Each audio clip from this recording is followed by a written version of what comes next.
Ordonez. I am 17 years old, and I'm excited about this interview today. Perfect. Okay, so these are some softball questions to get you more comfortable, but I feel like I'm sensing an extrovert. Yeah. So I feel like you're already comfortable. Um, what is your favorite activity to do right now outside of like school or work, or like your obligations? Um, so right now, I mean, it's obligated. I play basketball, but I really like playing. So it's like obligated, but I really like it. It's been a hobby of mine since I was young. I've been playing since I was 5, and I have been on varsity for all 4 years, and am team captain. So I do enjoy playing basketball, and our team, we're actually going to Florida to compete on Wednesday. So I'm very excited for that. But yeah, that's a big hobby of mine. I loved. I wanted to play college basketball for like the longest time, but my major nursing, it's very hard and very pricey. So I was like, both would be impossible.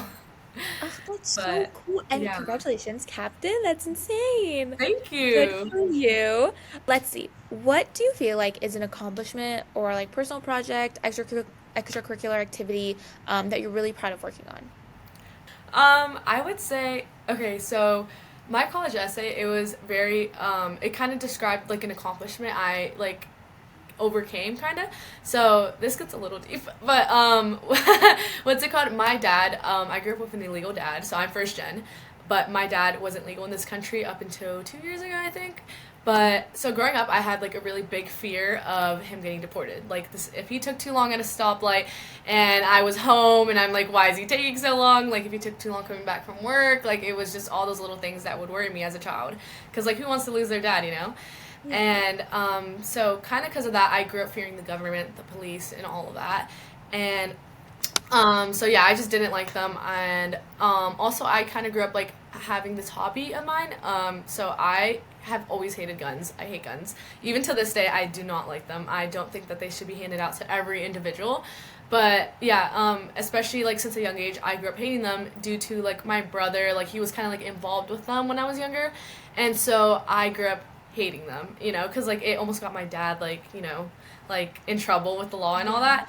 So, anyways, fast forward my freshman year, like throughout all of middle school, I like doing passion projects on like gun violence awareness. Like whenever they'd be like, hey, like partner up, do a project, a portfolio, like something on like a passion you love. I would always do it all the time on gun violence prevention. So growing that, I took that to high school with me. So my freshman and sophomore year, I actually like did something that impacted my school based on my passion. My sophomore year, I led a student union walkout in the middle of our school day, and we walked out in honor of gun violence prevention, and also because there was a shooting at the University of Virginia, and that's kind of our main school, like our college that everyone wants to go to. So yeah, I kind of led a gun violence walkout because of that, because I was like, why are we still going through this? It's been so long. When is enough enough? And yeah, due to that, I also was inspired to write an article, and I sent it to my teacher, and she published it. I didn't know she was gonna publish it, but she published it to our like local school website, like our county website, and it ended up getting quite a bit of views and caught the attention of the Vice President of the United States, Kamala Harris. And so luckily it was during Gun Violence Prevention Month, and she saw it, talked to my principal, they pulled me out of class, and they told me, they literally told me the day before, they told me, hey, Kamala Harris is coming tomorrow to meet you. You're going to have a one-on-one talk with her, a private photo shoot, and she's going to come do a gun violence prevention rally in our main gym. But you cannot tell anyone because no one at the school knows besides you, news reporters, and like local congressmen who were going to come as well. So yeah, I got to do that whole thing. My family got to come, and like they got to watch all of it. And I'd say that was like a very big passion of mine that I got to carry into high school. And instead of my dad and parents fearing the government their whole life, they were literally there watching like me talk to the president, like the vice president of our United States. So it was like a very heartful moment that I will always cherish. And I'm glad that I kept using my voice to actually do something about it.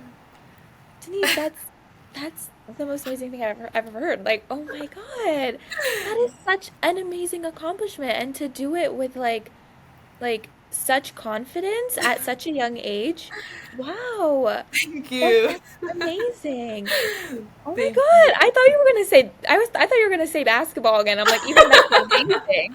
And then you hit me with this. Yeah. That's Dude, like insane. it's actually, I don't know, it still feels surreal to this day to be heard by someone that has such a high level of leadership, and like to Yeah. feel just such heard at such a young age, like, and especially as a first generation of like who doesn't have much. I don't come from like a rich Caucasian family who has Yeah, my life yeah, set yeah. out for me. Like to be heard at such a young age by parents who came from a third world country, like it Right. was truly an amazing accomplishment. And I'm so glad I have a photo to like in case someone doesn't believe me, I'm like, look. Yeah. No. Oh my God. My next question, I don't even know if you can really answer this because this is so niche, I guess. Um, but the question is, what tips would you give someone trying to do something similar?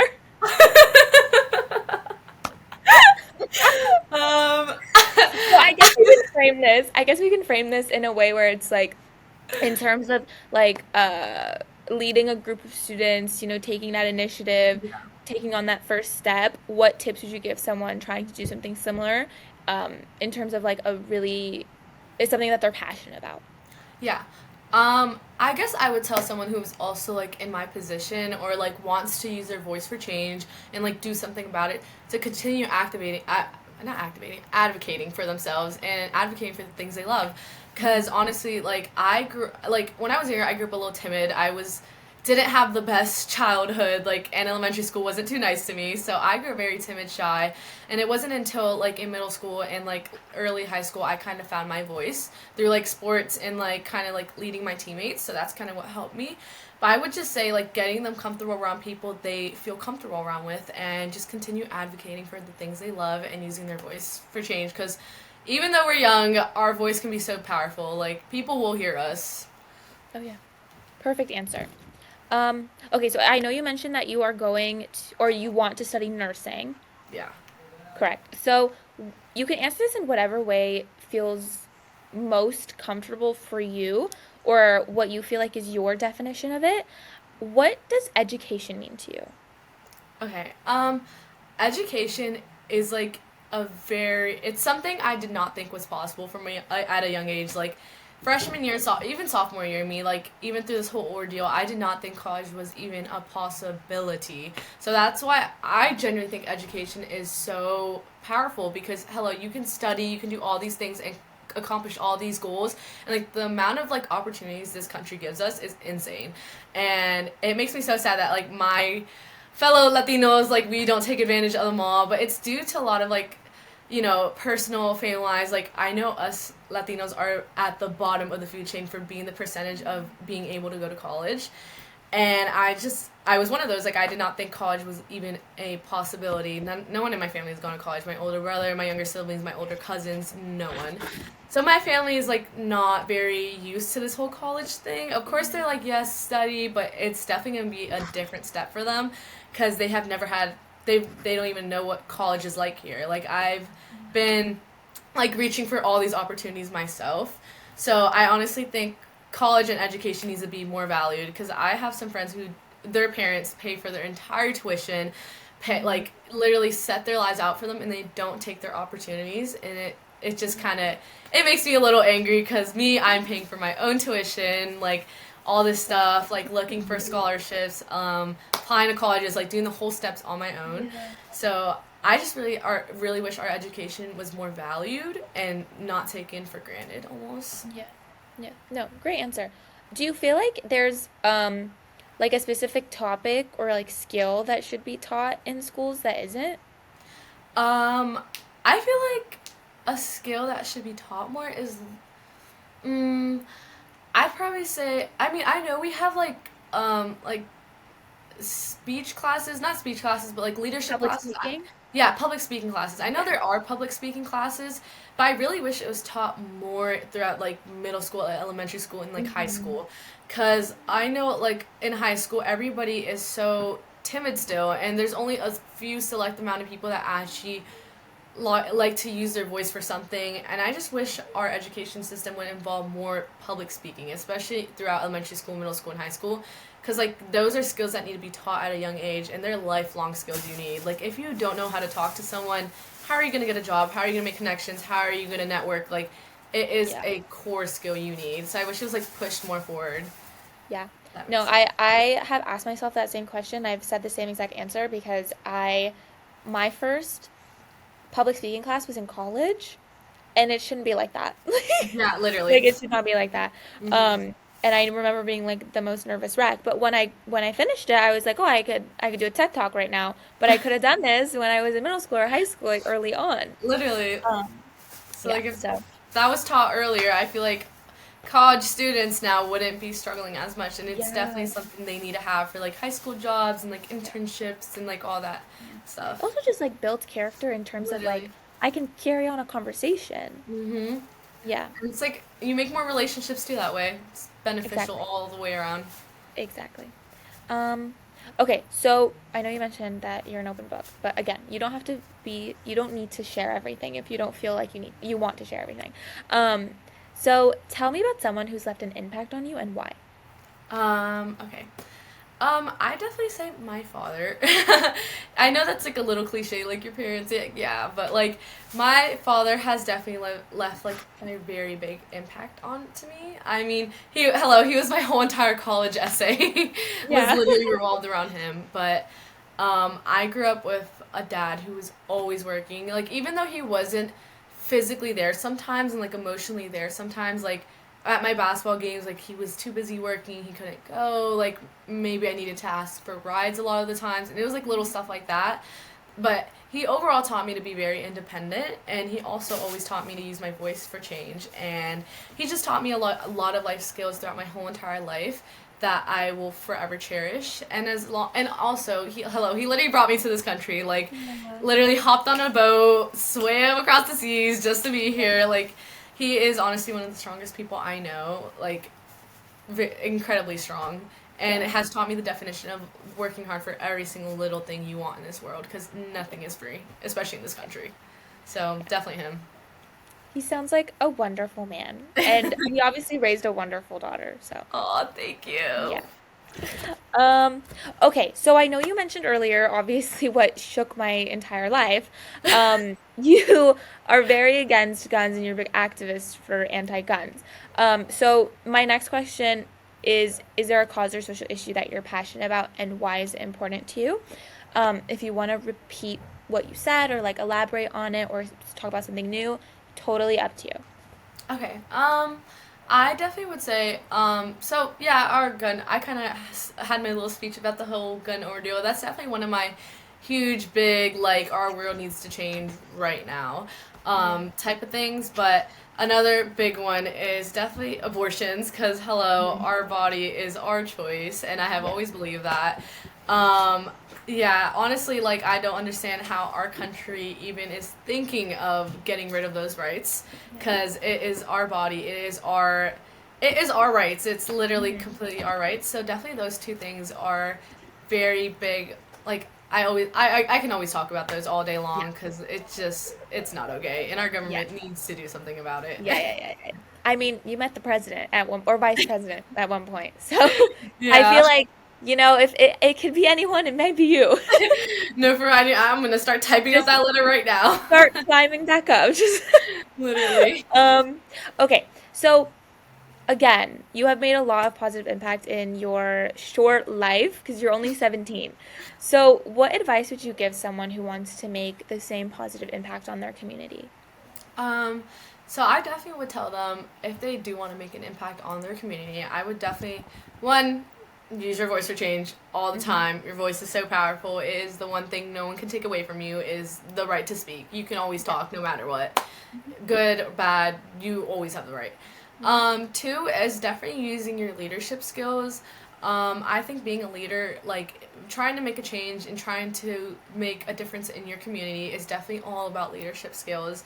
And you need to learn those like little tactics of how to lead people, how to like being a leader is not just like you do this, you do that, you do that. Like it's not Yeah. that. It's being able to have an empathetic heart and listen to Hmm. others and listen to others' concerns, take that in, like figure out something to do. Definitely that learning how to be a leader and have an empathetic heart at all times. Yeah, I would say those two are like the biggest things you need when wanting to make a difference. Perfect answer.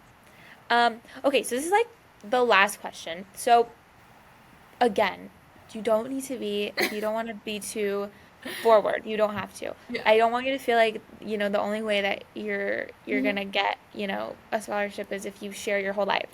So be as comfortable as you want. Okay. Okay. So what is a challenge that you've had to work through and how has that shaped you to who you are today? And if you could give a piece of advice to someone who's going through a similar challenge as the one that you're going to speak about, what would you say to them? Okay. So definitely a big challenge I have been going through since my freshman year has been the worry about college. I know that's like very similar topics, but growing up, once again, I did not think college was an even a possibility. I didn't think of it. I did not know Yale, Harvard, did not really think of those, was nowhere near in my eyesight. I was just trying to survive my whole life. So definitely that has been a very big challenge throughout all my 4 years of high school because up until my sophomore year, I didn't realize I wanted to go to college. And so my freshman year grades weren't the best. I was a straight B student. I mean, it's not horrible, but definitely like not top colleges, like scholarship winning money, Yeah. that type of level. So yeah, I've definitely had to work 10 times harder than a normal human person who got good grades their freshman year because my GPA, like I've been playing catch up my whole 4 years of high school. Yeah. So like trying to get those good grades and all that and like trying to reach for scholarships and all those opportunities that others like don't have to do. So that's definitely been a very big challenge of mine. And as well as yeah, pretty much that. And also the whole like my parents aren't like helping out with that is also been a very big challenge. I mean, I Yeah. don't blame them. They do have like a lot of other expenses to pay for and like a lot of other things to pay for. And plus my career is also very beneficial, so I know I Yes. could that will definitely help me out and paying off my loans would be a lot easier with my career. Yeah.